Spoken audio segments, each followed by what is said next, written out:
मेरा नाम विकी है। आज मौसम बहुत ही हसीन था। ठंडी ठंडी हवा चल रही थी और कॉलेज में भी कोई ख़ास पढ़ाई नहीं हो रही थी।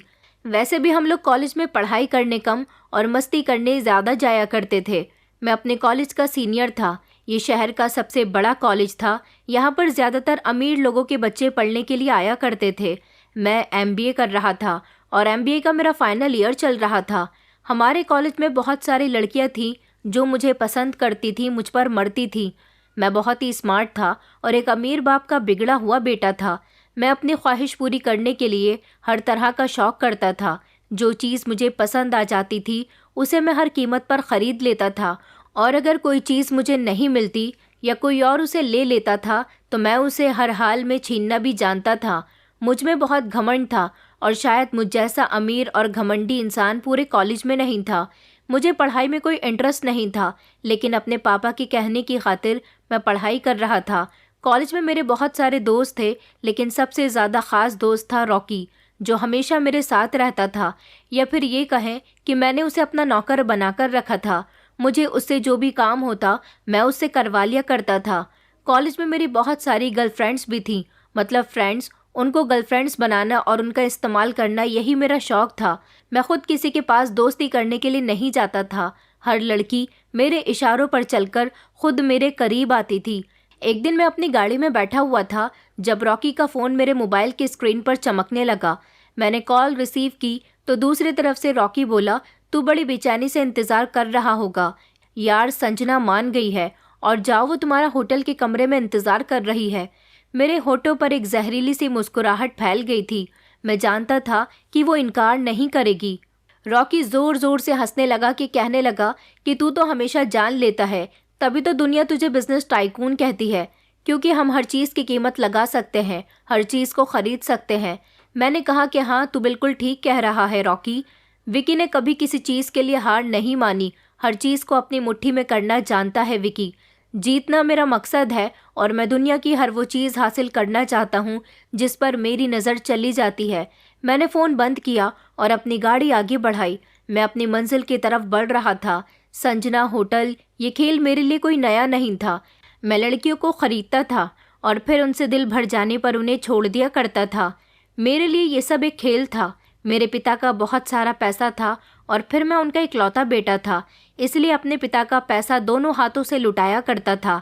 मेरे डैड चाहते थे कि मैं अपनी पढ़ाई पूरी करने के बाद उनके बिजनेस की देखभाल करूं। अपने मॉम डैड से मेरी बिल्कुल भी नहीं बनती थी। मैं अपने घर में ज़्यादा रुकता ही नहीं था। अगर रुकता तो मॉम डैड से किसी न किसी बात पर मेरी बहस हो जाती थी। मुझे सिर्फ अपने मुताबिक ज़िंदगी जीना, अपनी मर्ज़ी का काम करना, अपनी मर्ज़ी के मुताबिक फ़ैसला करना ही ज़्यादा पसंद था। मैं अपनी ज़िंदगी में किसी का इंटरफेयर बिल्कुल भी पसंद नहीं करता था। सिर्फ डैड के कहने पर उनकी ख्वाहिश पूरी करने के लिए मैं अपनी पढ़ाई तो पूरी कर रहा था, लेकिन मैं जानता था कि मुझे करना वही है जो मेरा मन करेगा। मेरे लिए लड़कियों का इस्तेमाल करना एक खेल था, एक ऐसा खेल था जिसमें मैं हमेशा जीतता था और वो हार जाती थी। मैंने गाड़ी एक बड़े से होटल के सामने रोकी और फिर पार्क करने के बाद मैं होटल के अंदर चला गया था। जैसे ही मैं रूम पर पहुंचा तो रूम का दरवाज़ा खुद ब खुद खुल गया था, जैसे सोनिया मेरा वेलकम करने के लिए काफ़ी देर से इंतज़ार कर रही थी। मैंने कमरे के अंदर कदम रखा तो कमरा रोशनी से जगमगा रहा था। वह हमेशा की तरह बहुत खूबसूरत लग रही थी। उसने महंगी ड्रेस पहनी हुई थी, बाल खुले हुए थे, मेकअप भी अच्छा हो रखा था। उसका एक हाथ उसकी कमर पर था तो दूसरे हाथ में उसने ड्रिंक का ग्लास पकड़ा हुआ था। कि तुमने देर कर दी विकी, उसने शरारत भरी आवाज़ में मुझसे कहा। उसके चेहरे पर मुस्कुराहट थी। मैंने आगे बढ़कर उसकी तरफ देखा और कहा कि तुम्हें तो पता है मैं हमेशा अपनी शर्त पर ही आता हूँ। वो हंसने लगी, लेकिन उसकी हंसी में एक अजीब सी खनक थी। कुछ ऐसा था जो रोज़ की तरह नहीं था। ऐसा लग रहा था जैसे वो कुछ छुपा रही हो। मैंने कहा, संजना, आज कुछ बदली बदली सी लग रही हो। उसने नज़र चुराते हुए कहा कि कभी कभी दिल चाहता है कि ज़िंदगी में कुछ स्पेशल किया जाए। मैंने अपनी जेब से सिगरेट निकाली तो झट से उसने मेरे आगे लाइटर किया और मेरी सिगरेट को जला दिया। मैंने उसकी कमर पर हाथ डाला और उसे अपनी तरफ खींच लिया और कहा कि ये कुछ भी स्पेशल सिर्फ मेरी मर्जी से ही होगा। मैं जो चाहूँ हमेशा वही होता है। लेकिन उस रात संजना के शब्द कुछ अलग ही थे। वो मेरे खिलाफ जाने की कोशिश कर रही थी। संजना भी मेरे करीब थी, लेकिन उसके अंदर एक अजीब सी बेचैनी थी। मैं हमेशा से औरतों की कमज़ोरी को समझता था और मैं जान चुका था कि कुछ ना कुछ तो गड़बड़ है। क्या बात है संजना, क्या कुछ कहना चाहती हो? उसने एक सेकंड के लिए मुझे देखा और फिर धीरे से कहने लगी कि विकी, क्या तुम्हें कभी किसी से मोहब्बत हुई है? मैंने ज़ोर से हंसकर कहा कि मोहब्बत, ये शब्द मेरे लिए कोई मतलब नहीं रखता। संजना, मैं जिस चीज़ को चाहता हूँ उसे खरीद लेता हूँ। मेरे लिए मोहब्बत भी एक बिजनेस है, एक डील है। संजना ने गहरी सांस ली, जैसे वो पहले से जानती हो कि मैं यही कहूँगा। फिर धीरे से कहने लगी कि कभी कभी जो खरीदा जा सकता है वही सबसे ज़्यादा कीमती होता है। मैं मुस्कुराया। अच्छा, अब जल्दी से काम पर लग जाओ, ज़्यादा बनने की एक्टिंग मत करो। जो तुम्हारी कीमत है वो तुम्हें मिल जाएगी। फिर ये बातें क्यों कर रही हो? उसने अपनी उंगली मेरे चेहरे पर फहराते हुए कहा। शायद ये आखिरी बार हो। उसके शब्द में मुझे सीरियसनेस लग रही थी, लेकिन मैंने सब कुछ इग्नोर किया, उसे अपनी बाहों में भरा और फिर वही सब कुछ जो हर बार होता था। अगली सुबह सब कुछ बदला हुआ था। जब मैं जागा तो कमरा खाली था। संजना जा चुकी थी। मैंने अपना मोबाइल चेक किया तो देखा कि उसने मुझे एक टेक्स्ट सेंड किया था। उसमें लिखा था कि विकी, हर लड़की खरीदी नहीं जा सकती। कुछ लोग कीमत वसूल नहीं करते बल्कि कीमत चुकाकर चले जाते हैं। शायद आज तक तुम्हारा सामना सिर्फ उन लड़कियों से हुआ है जो खुद को तुम्हारे आगे पेश कर देती हैं, लेकिन एक दिन तुम्हें एक ऐसी लड़की मिलेगी जो तुम्हारे पास होकर भी तुम्हारी नहीं होगी।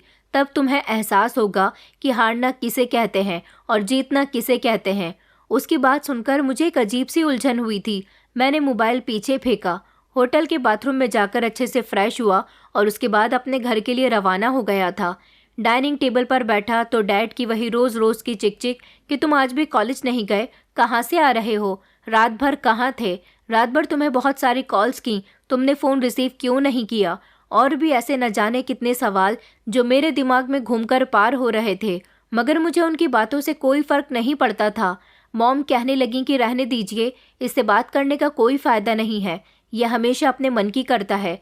वो मेरे करीब आई और कहने लगी कि बेबी, कॉलेज तो चले जाओ ना बेटा।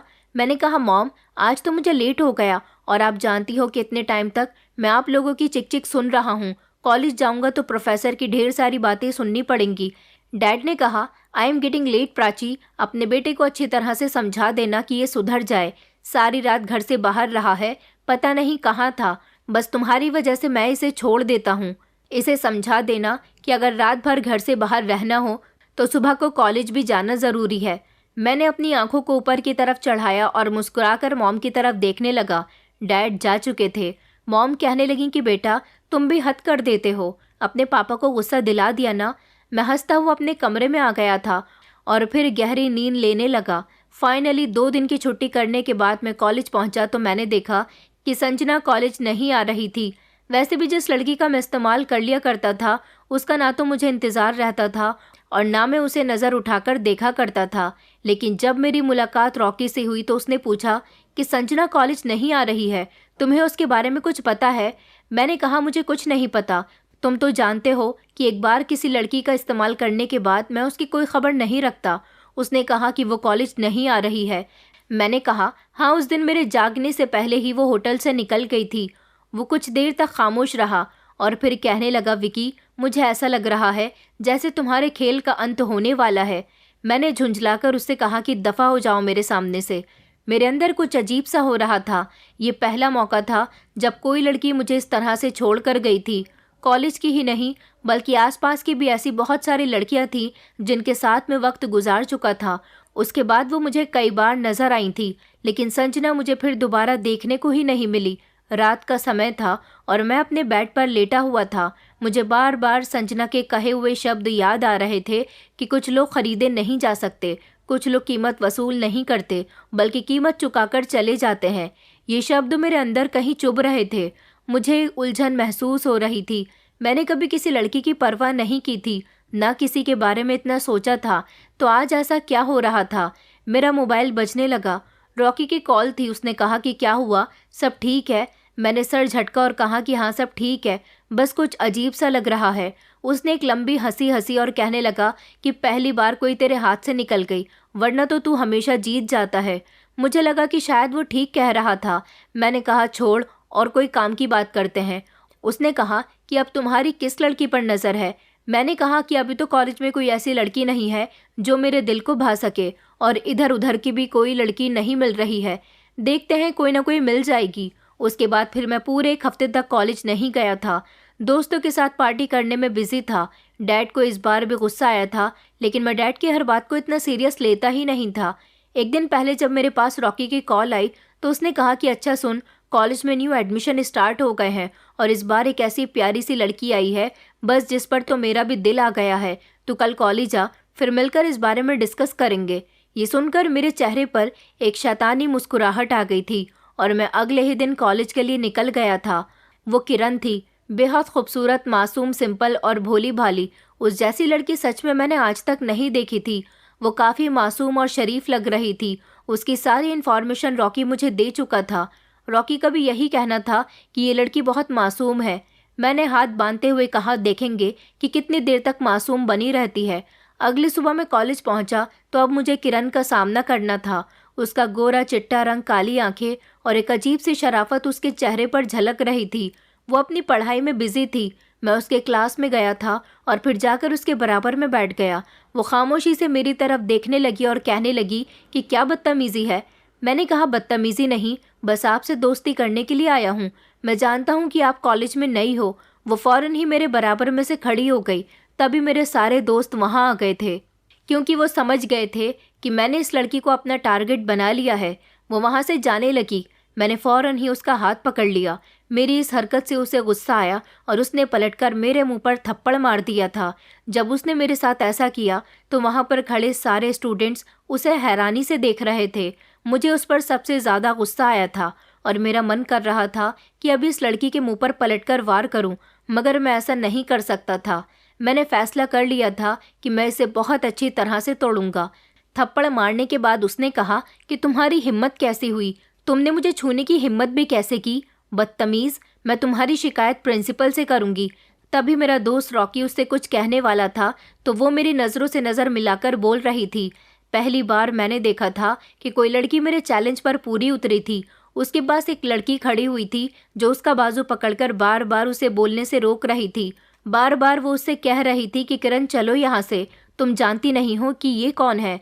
मगर वो तो मुझे इतने गौर से देख रही थी कि अपनी पलक भी नहीं झपक रही थी। वो जमकर खड़ी हुई थी तो उसकी दोस्त ने उसका हाथ पकड़ा और उसे वहाँ से खचेड़ते हुए ले जाने लगी, लेकिन वो जाते हुए भी पलटकर मुझे देख रही थी। मेरे सारे ही दोस्त हैरान थे। उन्होंने कहा कि इस 2 टके की लड़की की तुम्हारे सामने कोई औकात नहीं है विकी, अभी और इसी समय इसे मज़ा चखाओ। वो लोग बोल रहे थे। मैंने हाथ का इशारा देकर उन्हें खामोश रहने को कहा। वो तो वहाँ से जा चुकी थी, लेकिन मैंने अपने दिल में ठान लिया था कि मैं अपने इस थप्पड़ का बदला उससे ज़रूर लेकर रहूँगा। मैंने अपने दोस्तों से कहा कि इसके थप्पड़ का बदला इसे ज़रूर मिलेगा, तुम लोग परेशान मत हो। वैसे भी मेरी पढ़ाई पूरी होने वाली थी और अब मेरा कॉलेज से वास्ता ख़त्म होने वाला था। मैंने फ़ौरन ही रॉकी से कहा कि इस लड़की की सबसे बड़ी कमज़ोरी क्या है, उसका पता लगाओ। मैं घर आ गया था, लेकिन अपने कमरे के अंदर आते ही मैंने सारे सामान की तोड़फोड़ करनी शुरू कर दी थी। मुझे उस लड़की पर इतना गुस्सा आ रहा था कि मैं बता नहीं सकता। रॉकी ने अगले ही दिन मुझे बताया कि इस लड़की की कमज़ोरी नहीं बल्कि बहुत सारी कमज़ोरियां हैं। ये लड़की बहुत गरीब है, इसकी माँ बीमार है और इसने अपनी माँ का जेवर बेचने के बाद इस कॉलेज में एडमिशन लिया है। घर किराए का है, यहाँ तक कि वो ऑटो रिक्शा से कॉलेज आती जाती है। कॉलेज से जाने के बाद बच्चों को ट्यूशन पढ़ाती है और सारी रात जागकर लोगों के कपड़े सिलती है, तब जाकर उसके घर का गुजारा होता है। ये सब सुनकर मेरे होठों पर एक शैतानी मुस्कुराहट आ गई थी। अगले ही दिन मैं कॉलेज गया और वहाँ जाकर मैंने इस लड़की के सामने शरीफ बनने की एक्टिंग की और इससे माफ़ी मांगने लगा। मैंने कहा कि आई एम सॉरी, मुझे माफ़ कर दीजिए। मैं जानता हूँ कि कल मैंने आपके साथ जो कुछ भी किया था वो मेरी बदतमीज़ी थी, लेकिन मैं सच में बहुत शर्मिंदा हूँ और आपसे माफ़ी मांग रहा हूँ। वो कुछ नहीं बोली और नाक फुलाकर खड़ी रही। मैंने कहा कि आप मुझे माफ़ नहीं करोगी। उसके साथ जो सहेली थी वो भी मुझे देखकर खड़ी हो गई। मैंने उससे कहा कि अरे आपको मुझसे डरने की कोई ज़रूरत नहीं है। पता नहीं क्यों कॉलेज में बहुत सारे स्टूडेंट मुझसे डरते हैं। अब से किसी को भी मुझसे डरने की ज़रूरत नहीं है। मैं यहाँ हर किसी से दोस्ती करना चाहता हूँ और कल भी आपको गलतफहमी हुई थी मैडम। मैं आपसे दोस्ती करने के लिए ही आपके पास आया था। बस मुझसे यहाँ गलती हो गई कि मैंने आपका हाथ पकड़ लिया, लेकिन मुझे माफ़ कीजिएगा। मैंने हाथ जोड़कर कहा, आइंदा मैं आपको कभी भी टच नहीं करूँगा। उस लड़की ने नज़र झुकाई और कहने लगी कि अच्छा ठीक है, लेकिन मैं इतनी आसानी से हार मानने वाला नहीं था। मैंने उसके आगे अपना हाथ बढ़ाया और कहा कि तुम मुझसे दोस्ती नहीं करोगी। उसने कहा कि सॉरी, मैं दोस्ती नहीं करती। मैंने कहा कि अच्छा ठीक है, तो इसका मतलब तुमने मुझे माफ़ नहीं किया। चलो कोई बात नहीं, ये कहकर मैं वापस आ गया था। लेकिन अब मैं उसका पीछा करने लगा। मैं उसी जगह अपनी बाइक से गुजरने लगता था जहाँ पर वो खड़ी हुई ऑटो कर रही होती थी। वो उस दिन भी कॉलेज जाने के लिए ऑटो कर रही थी। अपनी गाड़ी लेकर मैं उसके करीब गया। मैंने अपनी आंखों से काला चश्मा हटाया और कहा कि अरे किरण, तुम यहाँ क्यों खड़ी हुई हो? उसने मुझसे नज़रें चुराईं और कहने लगी कि मैं ऑटो का इंतज़ार कर रही हूँ। मैंने कहा अरे तुम मेरे साथ मेरी बाइक पर बैठ जाओ ना, मैं तुम्हें कॉलेज तक छोड़ देता हूँ। मैं भी तो कॉलेज ही जा रहा हूँ ना, मुझे कॉलेज से कुछ ज़रूरी काम है। उसने कहा कि नहीं नहीं, मैं ऑटो से चली जाऊँगी। मैंने कहा तुम मुझ पर भरोसा कर सकती हो यार। मगर उसने नज़र चुरा ली और कहने लगी कि मुझे ज़रूरत नहीं है। एक ऑटो वाला करीब से गुजरा तो उसने ज़ोरदार आवाज़ लगाई और उसमें बैठकर चली गई। लेकिन ये सब देखकर मेरा खून खौल उठा था। ये लड़की सच में बड़ी टेढ़ी चीज़ थी, इतनी आसानी से मेरे काबू में आने वाली नहीं थी। मगर मैंने भी सोच लिया था कि इसको पटाने के लिए मुझे एड़ी चोटी का जोर लगाना पड़ेगा। ये लड़की बाकी सब लड़कियों से बहुत अलग थी। मैंने अब तक जितनी भी लड़कियों को देखा था वो मेरी स्मार्टनेस और अमीरी पर इतनी ज़्यादा फिदा हो जाती थी कि मुझसे बात करने के लिए तरसती थी। लेकिन इस लड़की से मैं खुद बात कर रहा था, फिर भी इतना एटीट्यूड दिखा रही थी। मुझे सिर्फ उस दिन का इंतज़ार था जब मैं इसकी अकड़ मिट्टी में मिलाने वाला था। वो मेरी गाड़ी पर नहीं बैठी। इस प्लान में मैं नाकामयाब हो गया था। फिर मुझे अगले पहलू की तरफ बढ़ना था। दूसरा पहलू ये था कि उसकी माँ बीमार थी और उसकी माँ का इलाज जिस डॉक्टर के पास से चल रहा था, आज वो अपनी माँ के साथ वहाँ आने वाली थी। वहाँ पर मैं पहले से ही मौजूद था और अस्पताल में पहुँचने के बाद मैंने उसकी तरफ देखा। वो अपनी माँ की तरफ से बहुत परेशान थी। शायद उसकी माँ को कोई बड़ी बीमारी थी। मैंने देखा कि वो काउंटर पर पेमेंट कर रही थी, लेकिन उसके पास पैसे नहीं थे। उसने अपनी माँ का चेकअप करवा लिया था। दवाइयाँ बहुत ज़्यादा महंगी थीं। डॉक्टर ने उसकी माँ को 1 महीने की दवाई लिखी थी, लेकिन पैसों की कमी होने की वजह से उसने सिर्फ 10 दिन की ही दवाई ली थी। ये सब कुछ मैं उसके बराबर में खड़ा हुआ देख रहा था। लेकिन जैसे ही उसकी नज़र मुझ पर गई, मैंने कहा किरण, तुम मुझे कुछ परेशान नज़र आ रही हो, क्या बात है? वो घबरा गई। उसने फ़ौरन अपनी नज़रें नीची कर ली और कहने लगी कि कोई बात नहीं है। मैंने कहा मुझे बताओ क्या बात है और तुम यहाँ पर क्यों आई हो? किसकी तबीयत ख़राब है? उसने कहा कि मैं अपनी मम्मी को यहाँ लेकर आई हूँ। ये कहकर वो आगे की तरफ बढ़ने लगी। मैंने कहा कि तुम्हें पैसों की ज़रूरत है? उसने कहा कि नहीं, ऐसी तो कोई भी बात नहीं है, मुझे पैसों की ज़रूरत नहीं है। मैं उसके सामने आ गया और कहने लगा कि किरण, अब मुझे माफ़ भी कर दो यार, तुम तो मुझसे ठीक से बात भी नहीं कर रही हो। देखो, हम एक दूसरे को जानते हैं।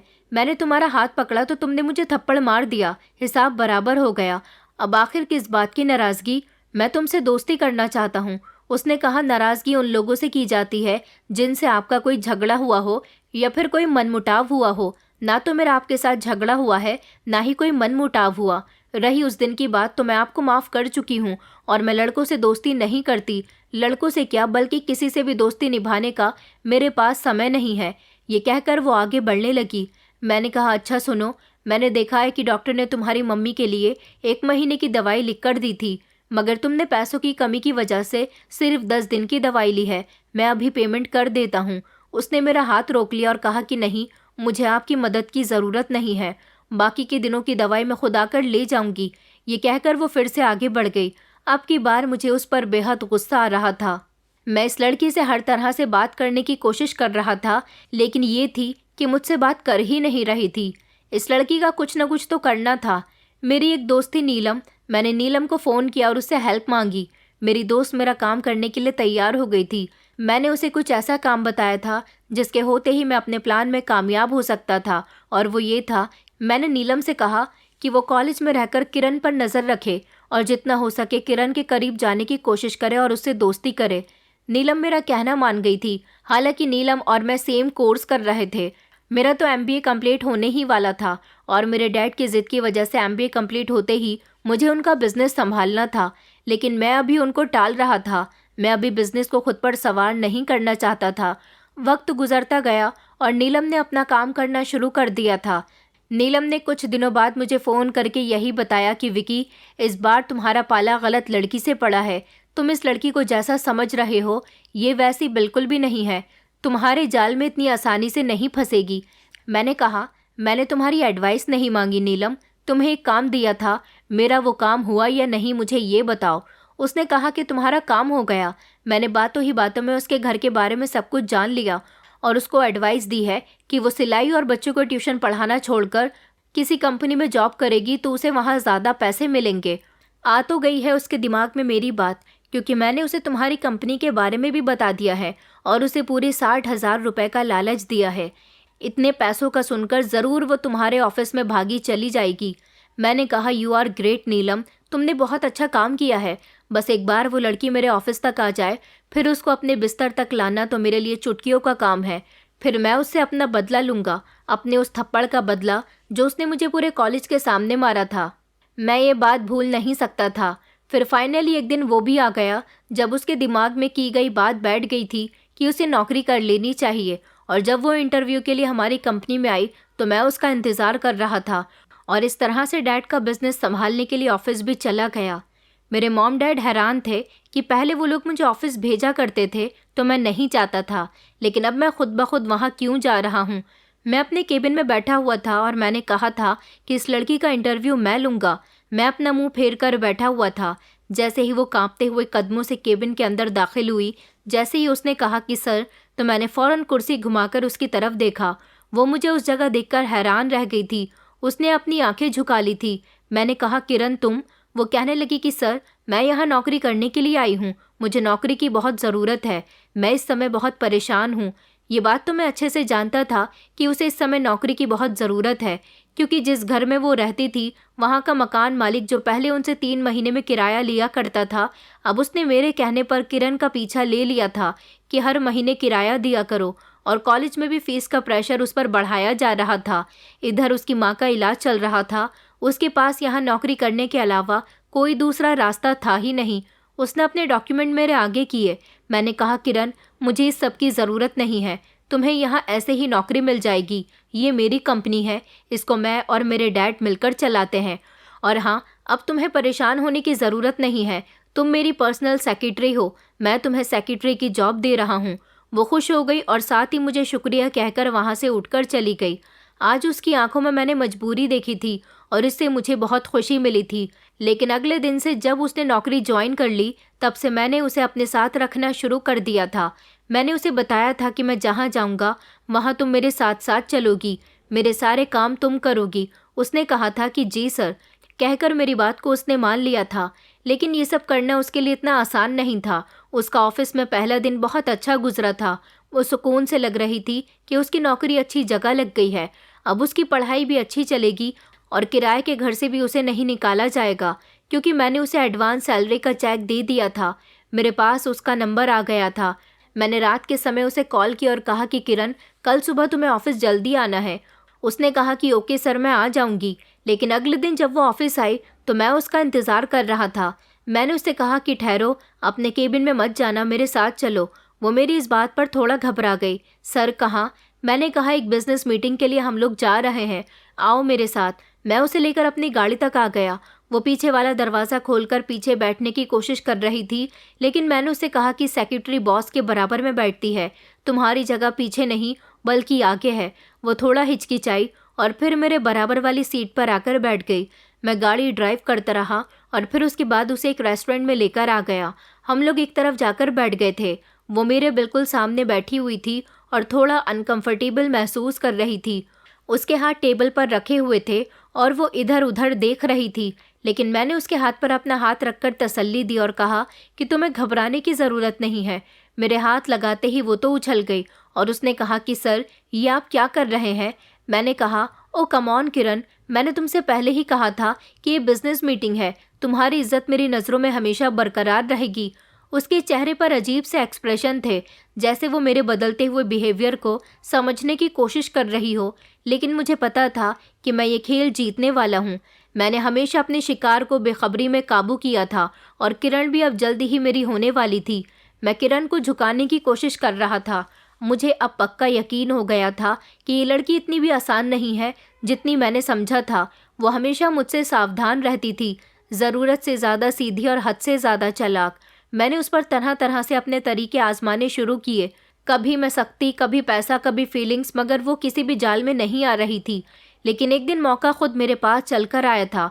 वो यहाँ नौकरी तो कर रही थी, लेकिन उसकी फाइनेंशियल कंडीशन मैंने इतनी ख़राब करवा दी थी कि जैसे ही अस्पताल में उसकी माँ का इलाज महंगा करवा दिया था, कॉलेज में भी उसकी फ़ीस महंगी करवा दी थी और मकान मालिक से कहकर उसका किराया भी बढ़वा दिया था। इन सारी बातों से किरण बहुत तंग आ गई थी। उसकी माँ की तबीयत ठीक नहीं थी। उसने कहा था कि सर, मेरी माँ का ऑपरेशन होना है, उसके लिए पूरे 5 लाख रुपए चाहिए और मेरे पास इतने पैसे नहीं हैं। क्या आप मेरी हेल्प कर सकते हैं? मैंने किरण को इग्नोर करने की पूरी कोशिश की, लेकिन वो नज़र झुकाकर मेरे सामने बैठी हुई मुझसे रिक्वेस्ट कर रही थी। फिर मैंने कहा कि देखो किरण, जब से मेरी तुमसे मुलाकात हुई है तभी से तुम मेरी इंसल्ट कर रही हो। मेरी अपनी भी कोई इज्जत है, तुम मेरी इज्जत नहीं करती। यहाँ पर हर कोई मुझे इज्जत से बुलाता है और तुमने देखा होगा कि कॉलेज में भी कितनी रेपुटेशन थी, लेकिन तुम एक ऐसी पहली लड़की हो जो मेरी बिल्कुल इज्जत नहीं करती। उस दिन रेस्टोरेंट में भी तुम मीटिंग अधूरी छोड़कर आ गई थी। मुझे तुम्हारी ये हरकत बिल्कुल भी अच्छी नहीं लग रही। उसने कहा कि सर, मैं क्या करूं, मैं ऐसी ही हूं। मैंने कहा, वैसे तो मैं तुम्हारी हेल्प करने के लिए हमेशा तैयार हूं और हमेशा की तरह इस बार भी तुम्हारी मदद करूंगा। उसने मेरी तरफ देखा और कहने लगी कि सर, मैं चाहती हूं कि आप मेरी मदद का पूरा पूरा हिसाब रखें। मैं जॉब कर करके आपका सारा कर्ज चुकता कर दूंगी, लेकिन इस समय मेरी माँ के ऑपरेशन के लिए पैसों की सख्त ज़रूरत पड़ रही है। मैं उसकी बात पर हंसने लगा और कहने लगा, तुम सच में अजीब लड़की हो। दुनिया में सब कुछ पैसों से नहीं तोला जाता। मैंने मौके पर चौंका मारते हुए कहा कि चलो एक काम करते हैं, तुम आज रात मेरे साथ डिनर पर चलोगी। आज तो खैर कोई बिजनेस मीटिंग नहीं है, बस नॉर्मल सी बातचीत करेंगे, एंजॉय करेंगे। उसने मेरी तरफ चौंक कर देखा और कहने लगी कि सर, ये सब ठीक नहीं है। मैंने हंसते हुए कहा कि किरण, मैं तुम्हारे साथ ज़बरदस्ती नहीं कर रहा, एक सीधा साधा डिनर है। अगर तुम्हें बुरा लगे तो हम उसी समय वापस आ जाएंगे। वो गहरी सोच में पड़ गई थी। मैं जानता था कि वो उलझन का शिकार हो रही है। आखिरकार उसने धीरे से कहा कि ठीक है, लेकिन सिर्फ एक बार। बस उसका इतना कहना था कि मेरे चेहरे पर जीत की चमक आ गई थी। मैंने कहा, वेल डन, ये हुई ना बात। तुम्हें तुम्हारे पैसे कल तक मिल जाएंगे, लेकिन आज रात तुम्हें मेरे साथ डिनर करना होगा। मैंने उसके लिए स्पेशल एक प्राइवेट जगह सेलेक्ट की थी, एक ऐसा होटल जहां सिर्फ अमीर लोग जा सकते थे। मैंने उसे उसके घर से पिक किया।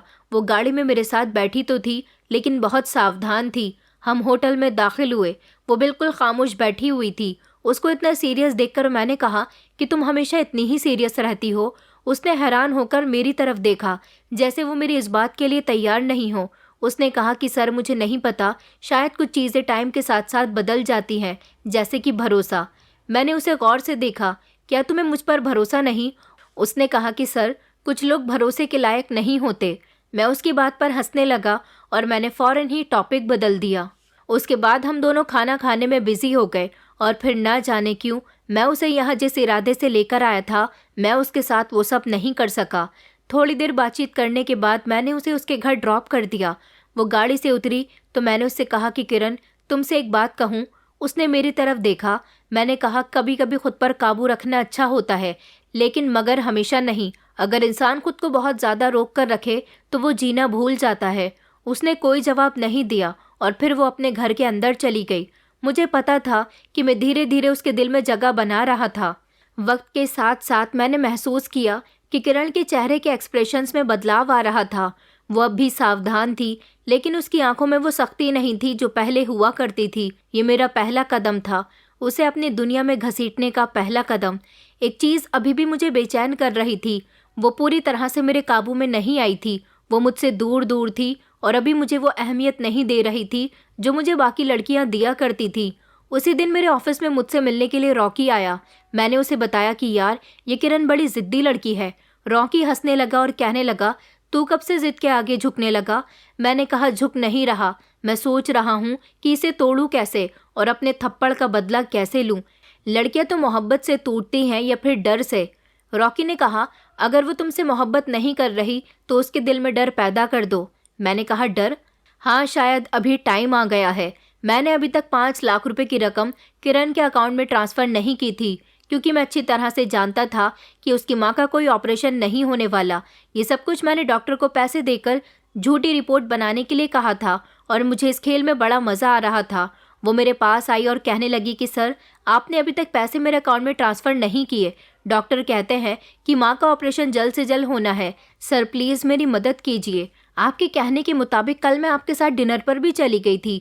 मैंने अपना ज़ोरदार हाथ टेबल पर मारा। सारा सामान टेबल से उछल गया था और इस सब से किरण डर गई। उसकी आंखों में बेबसी छलक रही थी। मैंने कहा, तुम मुझे अभी तक शक की नज़रों से देख रही हो और मैं तुम्हारी मदद करूं? तुमने ये कैसे सोच लिया? उसकी आंखों में एक ऐसी बेबसी थी। मैंने नोटिस किया था कि हर लड़की मेरे आगे झुक जाती थी, लेकिन किरण की नज़रों में एक अजीब सी हिम्मत थी। उसने कहा, सर मैंने नहीं सोचा था कि आप ऐसा कहेंगे। मैंने कहा, देखो यहाँ इज्जत भी पैसे से ख़रीदी जाती है। उसने उसी समय मेरी बात का जवाब दिया कि नहीं, सब कुछ पैसे से नहीं खरीदा जा सकता। वो रोते हुए मेरे केबिन से निकल गई थी। बस अब मैंने सोच लिया था कि अब फाइनली वो वक्त आ गया है जब मुझे उससे अपना बदला लेना है। मैंने उसे अपने ऑफिस से निकालने का फ़ैसला कर लिया था और उसके मकान मालिक को भी फ़ोन करके कह दिया था कि इन लोगों से घर खाली करवा लिया जाए और कहा जाए कि बहुत समय हो गया, हम तुम्हें यहाँ नहीं रखना चाहते, यहाँ पर कोई और रहने के लिए आ रहा है। मैं अपने पैसों की ताकत दिखाकर हर तरह से किरण को गिराने की कोशिश कर रहा था। उसे ये नहीं पता था कि ये सब कुछ मैं करवा रहा हूँ। उधर अस्पताल में भी डॉक्टर ने कह दिया था कि अगर तुम्हारी माँ का टाइम पर ऑपरेशन नहीं हुआ तो उनकी जान जा सकती है। हालांकि उसकी माँ को कोई इतनी बड़ी बीमारी नहीं थी। पैसा सच को झूठ और झूठ को सच बड़ी आसानी से साबित कर सकता है। वो मेरी सोच के मुताबिक रोती हुई मेरे ऑफिस में आई और हाथ जोड़कर कहने लगी कि सर प्लीज़, मेरी मम्मी को अस्पताल से निकाल दिया गया। डॉक्टर कहते हैं कि पैसे नहीं दिए गए तो मेरी माँ की जान जा सकती है और बिना पैसों से वो लोग मेरी माँ को एडमिट भी नहीं कर रहे। प्लीज़ सर मेरी मदद कीजिए। काफ़ी टाइम से कॉलेज में भी मेरी फ़ीस जमा नहीं हुई है। आपने भी मुझे नौकरी से निकाल दिया और मेरी कोई मदद करने के लिए तैयार नहीं है। सारे रास्ते बंद होने के बाद मैं आपके पास आई हूँ। मकान मालिक ने भी हमें घर खाली करने को कह दिया है। सारी परेशानियाँ मुझ पर एकदम टूट पड़ी हैं। आप अगर मेरी मदद नहीं करोगे तो मैं कहाँ जाऊँगी? प्लीज़ सर मेरी मदद कीजिए। मेरे चेहरे पर मुस्कुराहट आ गई थी। मैं धीरे धीरे चलते हुए उसके करीब गया। मैंने कहा, मैंने तुमसे कहा था ना कि मैं सिर्फ इतना चाहता हूँ कि तुम मुझसे दोस्ती कर लो। ये कहते हुए मैंने फ़ौरन उसके कंधे पर हाथ रख दिया। वो घबरा कर पीछे हटी और कहने लगी कि प्लीज़ सर ऐसा मत कीजिए। वो मेरी नीयत को अच्छे से परख गई थी और फिर मजबूत होकर उसने कहा कि ठीक है सर, आप जैसा कहोगे मैं करने के लिए तैयार हूँ, बस आप प्लीज़ मेरी मदद कीजिए। मेरे अंदर जीत की लहर दौड़ गई थी। मैंने मुस्कुराते हुए कहा, तो ठीक है, तुम्हारा घर भी तुम्हें मिल जाएगा, कॉलेज की फ़ीस भी जमा हो जाएगी और तुम्हारी माँ का भी इलाज शुरू हो जाएगा। बस आज रात तुम मेरे साथ चलो एक डिनर के लिए, बस एक रात, और फिर तुम्हारी ज़िंदगी बदल जाएगी। मेरी बातों पर उसके होंठ कांप रहे थे। उसकी आंखों में से लगातार आंसू निकल रहे थे। वो कुछ कहने ही वाली थी। मैंने कहा कि किरण, या तो तुम ये मौका लो या फिर सड़क पर आ जाओ। पहले तो वो काफ़ी देर तक रोती रही, फिर कहने लगी कि ठीक है सर, जैसा आप कहोगे मैं वैसा ही करूँगी। मैंने कहा कि तुमने बहुत अच्छा फ़ैसला किया। उसी रात मैंने उसके लिए एक ऐसे होटल का बंदोबस्त किया जो पूरी तरह से अकेला था। वो रात होते ही सिंपल कपड़ों में वहाँ पर आ गई थी, मगर उसकी आंखों में एक अजीब सी शिकस्त थी। मुझे ऐसा लग रहा था मैं जीत के बहुत करीब हूँ, क्योंकि आज रात में उसका फ़ायदा उठाने वाला था और उसकी इज्जत ख़राब करके अपने थप्पड़ का उससे बदला लेना चाहता था। मैंने ड्रिंक का गिलास घुमाया और मुस्कुराकर कहा कि ये लो। उसने कहा कि नहीं सर, मैं ड्रिंक नहीं करती। मैंने उसके करीब जाकर कहा, तो अच्छा, तो फिर क्या करती हो? उसने कहा कि मेरी मजबूरियाँ मुझे यहाँ तक खींच कर लेकर आई हैं, वरना मैं ऐसी लड़की नहीं हूँ जैसा आपने मुझे सोचा है। मैं जानती हूँ कि ये सब कुछ आप मुझसे मेरे थप्पड़ का बदला लेने के लिए भी कर रहे हो, क्योंकि आज से पहले कभी भी मेरे ऊपर इतनी परेशानियां नहीं आई जितनी परेशानियां अब आ चुकी हैं। मैंने हंसकर कहा कि जितना समझदार मैंने तुम्हें समझा है, तुम तो उससे भी कई गुना ज़्यादा समझदार हो। वो खामोश रही और उसने अपनी आंखें नीची कर ली। मैं अपना चेहरा उसके चेहरे के करीब लेकर जाने लगा तो उसने अपनी आंखें बंद कर ली। मैंने हंसते हुए कहा कि डर क्यों रही हो, मैं तुम्हारा दोस्त हूँ। उसने रोना शुरू कर दिया और कहने लगी कि सर, मैं ये सब नहीं कर सकती, प्लीज़ मुझे छोड़ दीजिए। मैंने गुस्से से कहा, जब मैंने तुम्हें पहली बार देखा था तब रहम करने का सोचा था, लेकिन अब नहीं। अब बहुत देर हो चुकी है किरण। इतने में ही मेरा मोबाइल बजने लगा। मैंने जैसे ही अपने मोबाइल स्क्रीन पर देखा तो मेरी मॉम की कॉल थी। मैंने कॉल रिसीव की तो मुझे पता चला कि मेरी डैड की बहुत तबीयत ख़राब हो गई। मैं घबरा गया। किरण मेरी तरफ देख रही थी। उसकी आंखों में वही डर था, वही बेबसी थी। उसे देखकर पहली बार मुझे ऐसा लगा जैसे मैं सच में हार रहा हूँ। मेरे हाथ में मोबाइल था। दूसरी तरफ मेरे डैड की तबीयत बहुत ज़्यादा सीरियस थी, लेकिन वो अभी भी अपनी जगह पर खड़ी हुई थी, रो रही थी, मगर टूटी नहीं थी, बिखरी नहीं थी। ये क्या था? मुझे लगता था कि आज रात के बाद ये खेल ख़त्म हो जाएगा, मैं जीत जाऊंगा और किरण बाकी लड़कियों की तरह मेरे हाथों इस्तेमाल हो चुकी होगी। मगर अब सब कुछ बदल गया था। उसने मेरे आगे हाथ जोड़कर कहा कि सर, आपको जो करना है आप कर सकते हैं, लेकिन प्लीज़ मेरी मुश्किलें ख़त्म कर दीजिए। दोबारा से मेरा मोबाइल बजने लगा। अब की बार मैंने कॉल रिसीव की तो मम्मी ने कहा कि बेटा जल्दी अस्पताल पहुंचो, तुम्हारे डैड की कंडीशन बहुत सीरियस है। मैं फ़ौरन ही उसे होटल में ही छोड़कर अस्पताल के लिए रवाना हो गया था। वहां जाकर पता चला कि मेरे डैड को हार्ट अटैक आया है। सही टाइम पर ट्रीटमेंट मिलने के बाद उनकी कंडीशन कुछ बेहतर हो गई थी। सारी रात मैं मॉम के साथ अस्पताल में रहा और सारी रात मुझे एक अजीब सी बेचैनी रही किरण को लेकर। लेकिन इस सब में किरण को पैसे देना अब भी भूल गया था। अगली सुबह मेरे पास रॉकी का फ़ोन आया। उसने कहा कि यार तू कहाँ है? कब से तेरा फ़ोन ट्राई कर रहा हूँ, जल्दी कर, सिविल हॉस्पिटल पहुँच, वहाँ पर किरण एडमिट है। उसका कल रात एक्सीडेंट हो गया। जब वो तेरे पास से मिलकर आ रही थी तब शायद उसे अपना भी होश नहीं था। एक गाड़ी वाला उसे कुचलकर चला गया। ये खबर सुनते ही मेरे पैरों तले से ज़मीन निकल गई थी और मैं उसी समय अस्पताल से निकलकर सिविल हॉस्पिटल के लिए निकल गया था। मैं तेज़ रफ्तार में गाड़ी ड्राइव कर रहा था और मेरे दिमाग में यही ख्याल था कि कहीं किरण को कुछ ना हो गया हो। मगर ये बेचैनी मुझे क्यों हो रही थी? ऐसा कभी मैंने किसी लड़की के लिए महसूस नहीं किया था। ये सब कुछ मुझे किरण के लिए महसूस क्यों हो रहा था? मैं उसके लिए इतना फिक्रमंद क्यों हो रहा था? मेरी कुछ समझ नहीं आ रहा था। बस इस समय मुझे जल्दी थी कि मैं जल्द से जल्द किरण के पास पहुंच जाऊं, उसे देख लूं कि उसकी कंडीशन कैसी है, उसका एक्सीडेंट क्यों हुआ। मेरी कुछ समझ नहीं आ रहा था। मैं फ़ौरन ही जल्दबाजी करते हुए सिविल अस्पताल पहुंचा। वहां जाकर मुझे पता चला कि किरण को अभी तक होश नहीं आया। उसकी माँ वहां बैठी हुई फूट फूट कर रो रही थी। उनको रोते हुए देखकर मेरा भी मन भर आया था। किरण का एक्सीडेंट हुआ था तो तकलीफ मुझे क्यों हो रही थी? रॉकी मेरे साथ था। वो देख रहा था कि मेरे अंदर बदलाव आ रहे हैं। मैंने अपना हाथ दीवार पर जोर से देकर मारा, क्योंकि किरण की माँ रोते हुए कह रही थी कि मेरी बेटी बहुत परेशान थी और कल बहुत रोते हुए घर से निकली थी। कह रही थी कि माँ सब कुछ ठीक हो जाएगा, मैं पैसों का बंदोबस्त कर लूँगी। मगर मुझे नहीं पता था कि मेरी बेटी ऐसी हालत में घर लौटेगी। मुझे अपने आप से नफरत हो रही थी। रॉकी ने मुझे संभाला और कहने लगा कि विकी, तुझे क्या हो गया? ये तू क्या कर रहा है? मैंने उसे बताया कि यार किरण को इस हालत में पहुंचाने वाला इंसान मैं हूं। अगर उसे कुछ हो गया तो मैं खुद को माफ़ नहीं कर पाऊंगा। डॉक्टर कह रहे थे कि किरण की कंडीशन ठीक नहीं है। उसे मुझसे उम्मीद थी कि मैं उसे पैसे दूंगा, लेकिन मैं जल्दबाजी में वहां से निकल आया और मैंने उसे पैसे नहीं दिए। उसे लगा कि मैं उसे अभी भी पैसे नहीं दूंगा। वो टेंशन में आ गई और उसका एक्सीडेंट हो गया। ये सब कुछ मेरी वजह से हुआ था। मैं अपने आप पर बहुत शर्मिंदगी महसूस कर रहा था। रॉकी कहने लगा कि आज मैंने देखा है कि मेरे सामने मेरा दोस्त नहीं है। आज एक ऐसा इंसान मेरी आंखों के सामने खड़ा हुआ है जो किरण से मोहब्बत करता है। विकी, इसे मोहब्बत कहते हैं। मैंने रॉकी से कहा कि नहीं, मैं इस लड़की से मोहब्बत नहीं कर सकता, मुझे सिर्फ इसकी फिक्र हो रही है। रॉकी ने मेरे कंधे पर हाथ रखा और कहने लगा कि मेरे दोस्त, इसे ही तो मोहब्बत कहते हैं। जब आपका चाहने वाला तकलीफ में हो और आपको बराबर से तकलीफ हो रही हो तो समझ जाना चाहिए कि मोहब्बत जोश मार रही है। मैंने उसकी तरफ गौर से देखा। आज पहली बार मेरी आंखों में आंसू थे और मैं आसमान की तरफ देखकर किरण के लिए प्रार्थना कर रहा था कि वो ठीक हो जाए। किरण के सर में गहरी चोट आई थी, वो बेहोश थी और डॉक्टर्स का कहना था कि इनका होश में आना बहुत ज़रूरी है। अगर ये होश में ना आ सकी तो इनकी जान को भी खतरा हो सकता है और ये सारी ज़िंदगी के लिए कोमा में भी जा सकती हैं। ये खबर सुनकर मैं कांप उठा था। शायद मैंने किरण को बहुत तकलीफ दे दी थी। वो इन तकलीफ़ों से हार गई थी। मैं रो रहा था।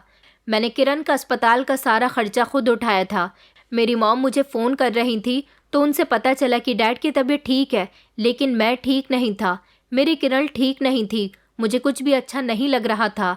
ये 24 घंटे खतरे से खाली नहीं थे। किरण ज़िंदगी और मौत के बीच झूल रही थी और उसको ऐसी हालत में पहुंचाने वाला इंसान मैं था। मैं अपने किए की माफ़ी ऊपर वाले के आगे हाथ जोड़कर कर रहा था, लेकिन ऊपर वाले ने मेरी प्रार्थना सुन ली और किरण को होश आ गया। मुझे इस बात की बहुत खुशी हुई थी। होश में आने के बाद सबसे पहले उसकी माँ उससे मिलने के लिए गई। मैं भी उससे मिलने के लिए बहुत बेचैन हो रहा था। मैं एक नज़र उसे देखना चाहता था। मैं जैसे ही उसके कमरे में गया और उसने मुझे देखा तो उसने अपनी आंखें बंद कर ली। हर बार वो मेरे सामने हाथ जोड़कर खड़ी होती थी, लेकिन इस बार मैंने उसके आगे हाथ जोड़ लिया और कहा कि किरण, मुझे माफ़ कर दो। मैंने तुम्हारे साथ बहुत गलत किया। मैं लड़कियों को हमेशा खिलौना समझता रहा, मगर मुझे नहीं पता था कि तुम और लड़कियों से बिल्कुल अलग हो। तुमने मेरे दिल में अपनी जगह बना ली है किरण। मैंने तुम्हारी गरीबी का फ़ायदा उठाकर तुम्हें बहुत परेशान किया। मैं बहुत शर्मिंदा हूँ। मैं तुमसे अपनी गलतियों की सारी माफ़ी मांगता हूँ।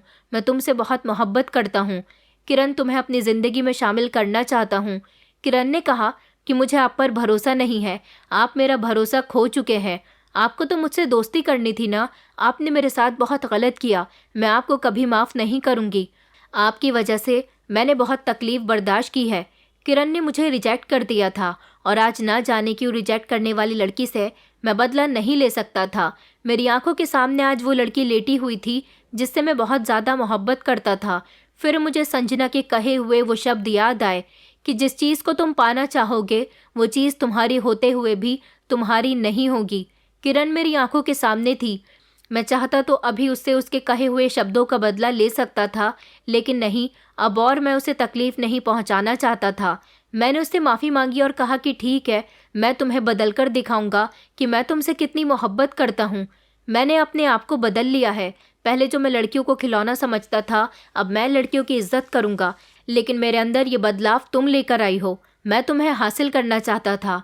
आज तुम मेरे सामने हो, कमरा बंद है, मगर मैं तुम्हें हासिल नहीं कर सकता। किरण, मुझे माफ़ कर दो, लेकिन एक बार सोचना ज़रूर। मैं तुम्हें पाने के लिए अपने आप को बदल दूंगा। कभी तुम्हें मेरी याद आए तो मेरे पास ज़रूर आना। मैं तुम्हें अब की बार धोखा नहीं दूंगा। तुमसे झूठ बोलकर तुम्हें परेशान नहीं करूंगा। मैं तुम्हें सच में अपनाना चाहता हूँ। तुम्हें मुझ पर विश्वास हो तो तुम मेरे पास ज़रूर आना। मैं तुम्हारा इंतज़ार करूँगा। किरण ने मुंह फेर लिया और वो खामोश रही। मैं कमरे से बाहर निकल आया था और फिर उस दिन के बाद से मैंने खुद को पूरी तरह से बदल लिया था। मेरे अंदर का घमंड ख़त्म हो गया था। मैंने अपने माँ बाप की इज्जत करनी शुरू कर दी थी। उनका कहना मानना शुरू कर दिया था। लड़कियों की इज्जत करनी शुरू कर दी थी। जो लड़कियां मुझसे डरती थी, जिन्हें लगता था कि मैं लड़कियों का सिर्फ इस्तेमाल करता हूँ, उनके ऊपर मैंने नज़र डालनी बंद कर दी थी। मेरे दोस्त को भी मेरा ये बदलाव बहुत पसंद आया था। मैंने अपने आप को तो बदल लिया था, लेकिन जिसकी खातिर बदला था वो काफ़ी समय तक भी मेरे पास लौट कर नहीं आई थी। मैंने किरण के मकान मालिक से फ़ोन करके कह दिया था कि वो उसको घर में रहने की परमिशन दे दें। कॉलेज में भी किरण की फ़ीस जमा करवा दी थी और अपने आदमियों को उसके घर के बाहर छोड़ दिया था ताकि वो उसकी मदद कर सकें, उसकी रक्षा कर सकें। लेकिन कुछ दिन के बाद मेरे आदमी वहाँ से वापस आ गए जब किरण को पता चल गया कि मैंने ही उन लोगों को भेजा था। किरण का कहना था कि उसे मेरी कोई मदद नहीं चाहिए। इसी तरह से 6 महीने गुजर गए। मैं हर गुजरते दिन के साथ उसका इंतज़ार करता था, मगर वो नहीं आई और मैं हर दिन तड़पता रहा। एक दिन मैं अपने घर में बैठा हुआ था जब नौकर ने आकर बताया कि सर, आपसे कोई मैडम मिलने के लिए आई हैं। मुझे लगा कि शायद मेरी कोई क्लाइंट होगी, लेकिन जब मैंने अपनी आंखों के सामने किरण को देखा तो उसे देखते ही मेरे मुंह से निकला कि किरण। उसने कहा कि हाँ, आपने कहा था ना कि आप बदल जाएंगे तो मैं आपके पास आ जाऊं। मुझे यकीन हो गया कि आप बदल गए हैं। आप तो लोगों की बहुत मदद करने लगे हैं। ये सब मैंने जब अपनी आंखों से देखा तो मुझे यकीन हो गया कि आप बदल गए। उसने ये कहकर अपनी नज़रें झुका ली और फिर कहने लगी कि मैंने आपको माफ़ कर दिया। बस फिर क्या था, किरण मेरी ज़िंदगी में खुशी खुशी शामिल हो गई। दोस्तों, उम्मीद करती हूँ आपको हमारी कहानी पसंद आई होगी। कहानी पसंद आई है तो वीडियो को लाइक करें, चैनल पर नए हैं तो चैनल को सब्सक्राइब करें और हाँ, नोटिफिकेशन बेल को ज़रूर दबाएं ताकि अगली अपडेट सबसे पहले आपको मिले।